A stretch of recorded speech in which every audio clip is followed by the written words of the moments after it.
우리 하나님, 위대하고 강하고 두렵고 한 번 세운 언약은 성실하게 지키시는 하나님, 아시리아의 왕들이 쳐들어온 날로부터 이 날까지 우리가 겪은 환난을 우리의 왕들과 대신들과 제사장들과 예언자들과 조상들과 주님의 모든 백성이 겪은 이 환난을 작게 여기지 마십시오.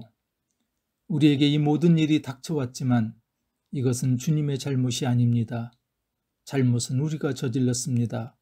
주님께서는 이를 올바르게 처리하셨습니다. 우리의 왕들과 대신들과 제사장들과 조상들은 주님의 율법을 따르지 않았습니다.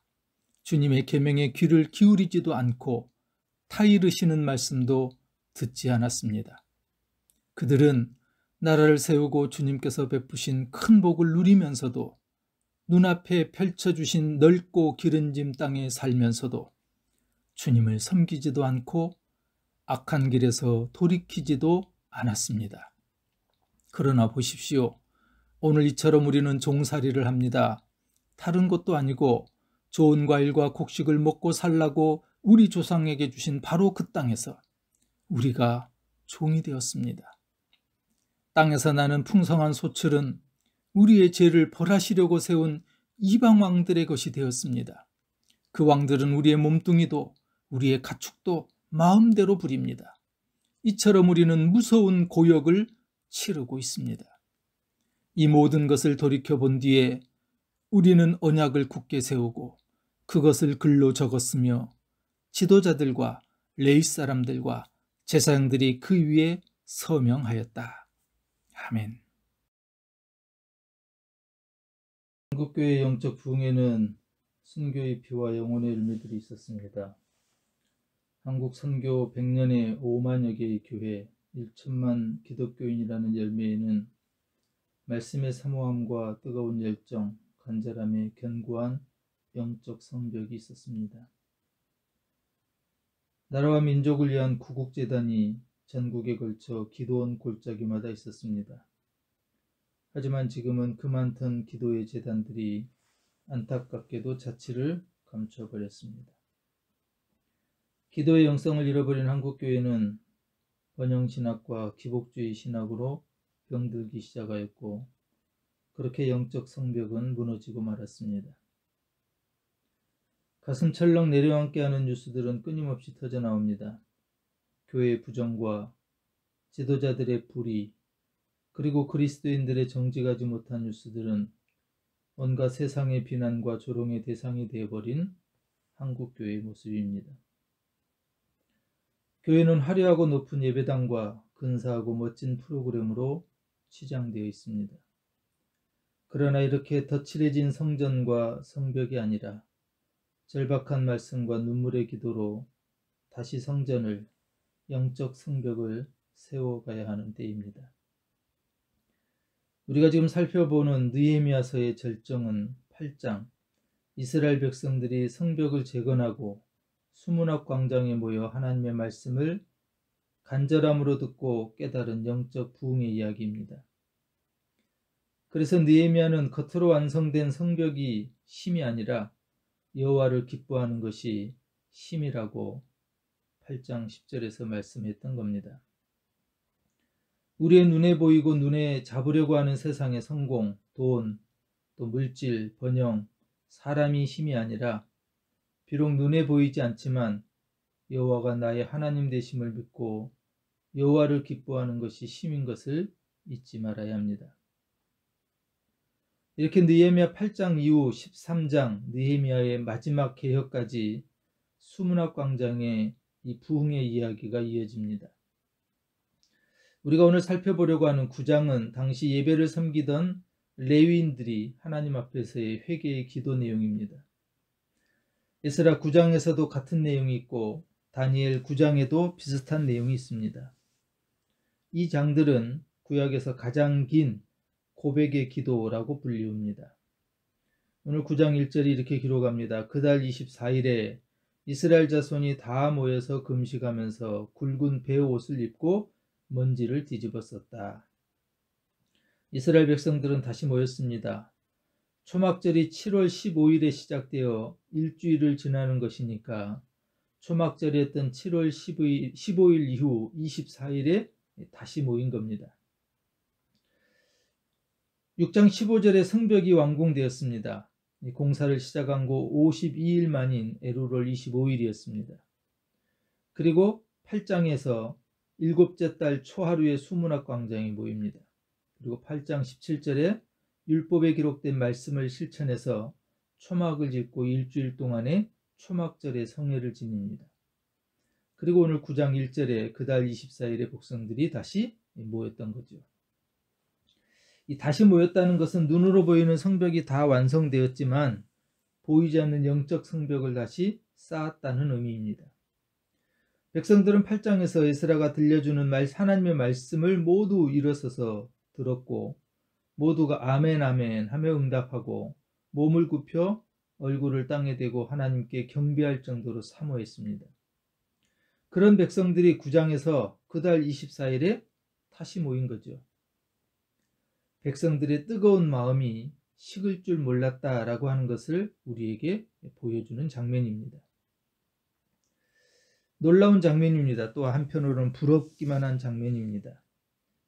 말씀의 사모함, 뜨거운 그 마음이 식을 줄 모르고 또다시 모였다는 것, 이 부러움이 우리에게도 있기를 소망해 봅니다.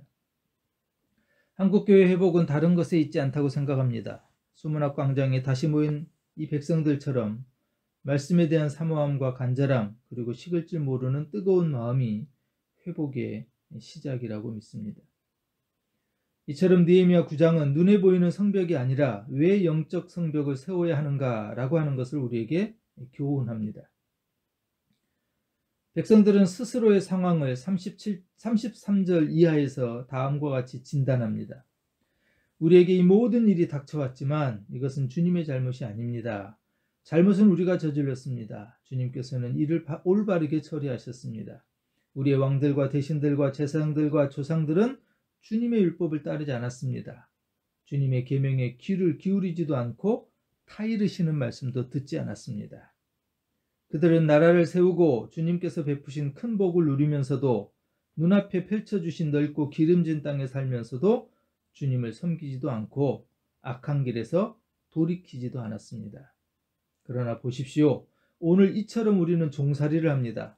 다른 것도 아니고 좋은 과일과 곡식을 먹고 살라고 우리 조상에게 주신 바로 그 땅에서 우리가 종이 되었습니다. 땅에서 나는 풍성한 소출은 우리의 죄를 벌하시려고 세운 이방 왕들의 것이 되었습니다.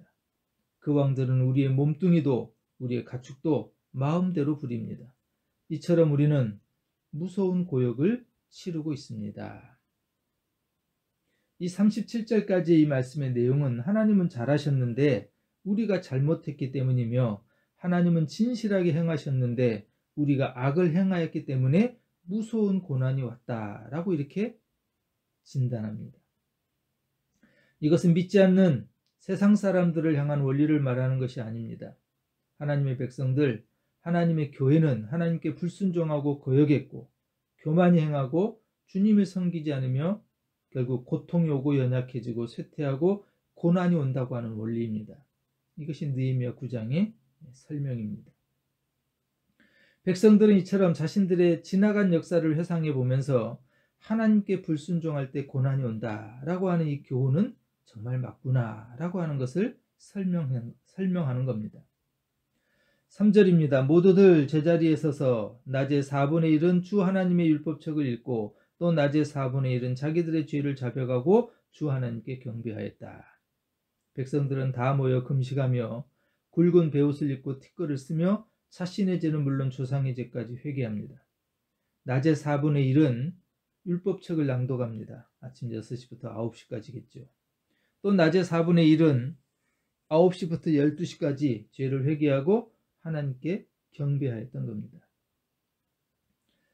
말씀을 사모하고 듣는 것 중요한데 듣는 것으로만 끝나서는 안 된다는 거죠. 말씀을 사모하는 만큼 그 시간만큼의 죄의 자복 회개가 있었습니다.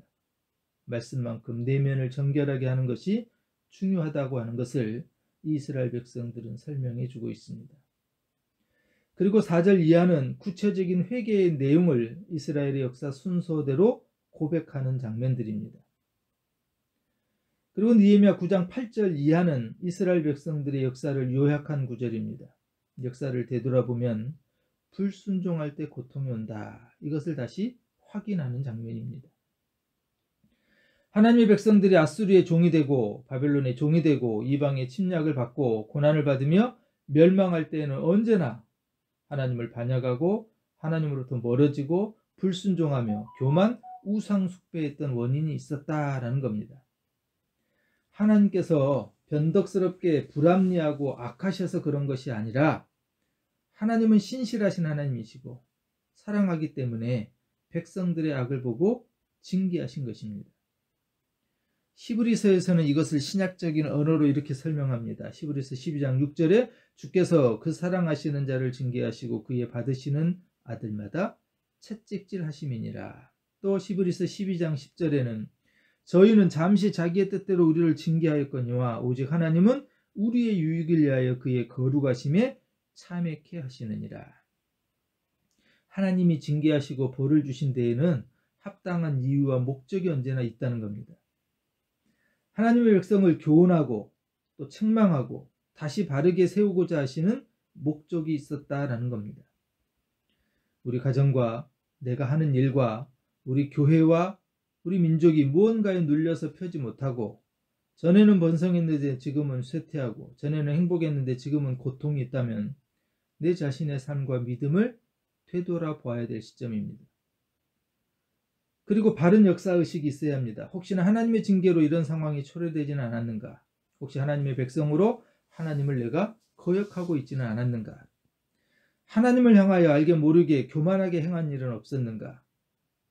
혹시나 하나님의 이름을 모욕하는 일은 없었는가? 라고 하는 것을 살펴보아야 합니다. 이집트에서 이스라엘 백성들이 불순종했을 때의 결과는 광야 40년의 생활이었습니다. 그들은 더 이상 앞으로 나아가지 못했습니다. 그러나 그들이 다시 여호수아의 인도로 하나님의 은혜를 받았을 때 요단강은 열리고 여리고성은 무너지고 젖과 꿀이 흐르는 가나안의 새로운 시대가 시작되었습니다. 오늘 혹시 우리가 지금 인생의 광야 40년을 방황하고 있다면 이제는 요단강이 열리고 여리고가 무너지고 가나안 땅을 차지하는 은혜가 있기를 우리도 소원하고 기대하여야 합니다. 오늘 느헤미야 9장은 우리가 쌓아야 될 영적 성벽이 무엇인가 라고 하는 것을 세 가지로 말해주고 있습니다. 첫째는 하나님의 재발견입니다. 하나님을 새롭게 발견함으로써 무너진 하나님의 성벽을 다시 쌓았던 겁니다. 33절에 우리에게 이 모든 일이 닥쳐왔지만 이것은 주님의 잘못이 아닙니다. 잘못은 우리가 저질렀습니다. 주님께서는 이를 올바르게 처리하셨습니다. 지금 백성들의 고백은 하나님은 공의로우시고 언제나 진실하셨다는 겁니다. 우리가 종되고 이방 왕들이 우리의 몸과 육축을 마음대로 관할하고 우리의 삶에 고통이 닥쳐왔지만 하나님은 잘못한 것이 없다는 말입니다. 철저하게 우리가 잘못했음을 저질렀다고 고백합니다. 백성들이 금식하며 굵은 베옷을 입고 티끌을 덮어쓰고 이방 사람들과 절규한 가운데 하나님을 찬양하고 있습니다. 지난 세월을 되돌아보며 하나님께는 잘못이 없으시다는 것을 회상하는 겁니다. 우리가 믿는 하나님은 실수가 없으신 분입니다. 하나님은 변하지 않는 분이고 허물도 없고 부정과 불의도 없으신 분입니다. 이들이 이렇게 하나님을 고백하면서 6절 이하 22절까지 하나님을 새롭게 고백하는 내용들로 가득합니다. 그리고 그들이 하나님을 부르는, 하나님을 표현하는 내용들이 여러 가지로 나타납니다. 창조자, 섭리자, 주권자, 구원자, 권능자, 인도자, 공급자, 보호자, 신실하신 하나님. 6절 이하 22절에 이들이 고백하는 하나님의 이름들입니다. 하나님은 만물을 창조하신 하나님, 지금도 만물을 보존하시고 섭리하시는 하나님, 아브라함을 택하시고 후손을 택하시는 주권을 가지신 주권자 하나님, 애굽에서 고통받는 이스라엘 백성을 구원하신 구원자 하나님, 재앙을 내리시고 홍해를 가르시고 이스라엘 백성을 마른 땅처럼 건너게 하시는 기사와 이적을 베푸시는 권능이신 하나님, 광야에 있는 이스라엘 백성들에게 낮에는 구름기둥, 밤에는 불기둥으로 인도해 주신 인도자가 되신 하나님. 광야에서 배고픈 유다 백성들에게 하늘을 열어 만나를 내려 배부르게 하시고 목마른 이스라엘 백성들에게 반석을 쳐서 생수를 공급해 주시는 하나님. 백성들의 옷이 해지지 아니하고 40년 광야를 걸어도 발이 부르트지 않게 보호해 주신 하나님. 이방의 왕들을 물리치셔서 가나안으로 가는 대로를 열어주시고 요단강도 가르시고 여리고 성도 무너지게 하셔서 약속하신 그 말씀대로 적과 꿀이 흐르는 가나안 땅을 차지하도록 약속을 지켜주시는 신실하신 하나님. 이것이 지금 이스라엘 백성들이 고백하는 새롭게 발견한 하나님입니다. 이처럼 이스라엘 백성들이 하나님을 생각해 보니 하나님께는 악함이나 거짓은 물론 변덕스러운 것이 하나도 없더라는 것입니다. 그리고 백성들은 이렇게 직접 체험했던 하나님을 새롭게 발견하고 고백하며 찬양하고 있습니다. 여러분에게 하나님은 어떤 분이십니까? 하나님을 체험하며 새롭게 고백하며 다시 영적 성벽을 쌓아가는 것, 우리가 하나님을 새롭게 발견하는 것, 그것이 바로 영적 성벽을 쌓아가는 첫걸음입니다. 지금 고통이 있고 마음에 섭섭함이 있을지라도 하나님을 향해 악한 말 하지 않아야 합니다. 교회 다녀도 소용없다라고 하는 헛된 말을 해서는 안 됩니다. 우리가 느헤미야서에서 배울 수 있는 교훈은 주님은 잘못이 없습니다. 잘못은 우리가 저질렀습니다 라고 고백하며 하나님을 찬양하는 것입니다. 느헤미야 9장 우리가 쌓아야 될 영적 성벽을 이처럼 말합니다. 첫째가 하나님에 대한 새로운 재발견이었다면 둘째는 죄의 고백입니다. 죄의 고백을 통해서 나의 존재를 새롭게 인식할 때 우리는 영적 성벽을 쌓을 수 있습니다. 오늘 16절에서 17절 또 26절 28절 34절 35절에 보면은 이스라엘 백성들이 자신의 죄를 인정하는 단어들이 계속해서 등장합니다. 교만, 불순종, 거역, 반항, 대적, 핍박, 악행. 죄를 고백할 때는 내가 미련하고 불순종했다고 인정하는 겁니다. 이스라엘 백성들은 미련함과 불순종 때문에 길이 굽어지고 고난이 왔다고 하는 사실을 인정합니다. 교만했다는 겁니다. 자신들의 목이 뻣뻣하게 해서 불순종했다는 겁니다. 그래서 거역했고 반항했고 말씀을 증거하는 선지자들을 대적하고 죽였다라고 주의 종들을 핍박했다고 죄를 고백합니다. 잠언서 19장 3절에 사람이 미련함으로 자기 길을 굽게 하고 마음으로 여호와를 원망하느니라 라고 말씀합니다. 자기 길이 굽어진 것은 자기가 미련해서 그런 것인데 마음으로 하나님을 원망한다는 것이죠. 나의 존재를 새롭게 인식할 때 영적 성벽을 다시 세울 수 있습니다. 오늘 느헤미야 9장이 우리에게 가르쳐주는 두 번째 교훈, 영적 성벽을 다시 쌓는 일은 우리의 존재, 나의 모습을, 나의 죄된 죄성을 고백하는 일입니다. 세 번째, 우리가 쌓아야 될 영적 성벽은 은혜의 성벽을 다시 쌓아야 합니다. 오늘 본문 안에 세 가지의 은혜가 등장합니다. 용서의 은혜, 기도 응답의 은혜, 축복의 은혜입니다. 17절에 보면은 주님께 복종하기를 거부하고 주님께서 보여주신 그 놀라운 일들을 곧 잊어버렸습니다. 뻣뻣한 목에 고집만 세워서 종살이하던 이집트로 되돌아가려고 반역자들은 우두머리를 세우기까지 하였습니다. 그러나 주님은 용서하시는 하나님, 은혜로우시며 너그러우시며 좀처럼 노여워하지 않으시며 사랑이 많으셔서 그들을 버리지 않으셨습니다. 이스라엘 백성들은 하나님은 용서해 주시는 분인 것을 새롭게 알게 됩니다. 그래서 그 용서해 주시는 은혜를 고백합니다. 두 번째는 28절에 부르짖는 기도에 응답해 주시는 하나님의 은혜를 발견합니다. 그러나 편안하게 살만 하면 주님께서 보고 계시는데도 또다시 못된 일을 저질렀습니다. 그럴 때에는 주님께서 그들을 원수의 손에 버려두셔서 억눌림을 받게 하셨습니다. 그러다가도 다시 돌이켜 주님께 부르짖기만 하면 주님께서는 하늘에서 들으시고 불쌍히 여기시어 구하여 주시곤 하셨습니다. 이스라엘 백성들이 알게 된 두 번째 은혜는 부르짖는 기도에 응답해 주시는 은혜였습니다. 세 번째 은혜는 35절에 그들은 나라를 세우고 주님께서 베푸신 큰 복을 누리면서도 눈앞에 펼쳐주신 넓고 기름진 땅에 살면서도 주님을 섬기지도 않고 악한 길에서 돌이키지도 않았습니다. 하나님께서 축복해 주셨던 은혜, 이것을 이들은 다시 발견합니다.